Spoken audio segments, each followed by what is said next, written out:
Sir ये हमारा favourite component है जो audio micro controller range sensor. Sir ये हम यूज़ करते हैं, जैसे हम इसको लगाते हैं छत पे।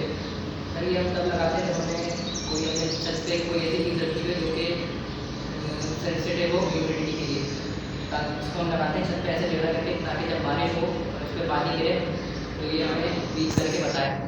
और इसको हमने कैलकुलेट किया है 40 सेकंड के लिए, बिकॉज कभी ऐसा होता है कि हल्की हल्की नमी पड़ती है और बारिश नहीं होती हो, तो फिर अगर वो उस पर भी अगर बीप करेगा तो फिर हमें परेशानी हो जाती है। हमने इसको कैलकुलेट किया 40 सेकंड के लिए कि अगर बारिश हो, तेज़ बारिश हो और हमने कोई पानी से सेंसिटिव चीज़ रखी हुई हो तो ये हमें बता सकें। सर इसको यूज़ करने का तरीका हमारे को समझा बताइए। ये सर जैसे आपने 40 सेकंड कंप्लीट हो गए तो इसमें बीप करना स्टार्ट कर दीजिए। ओके।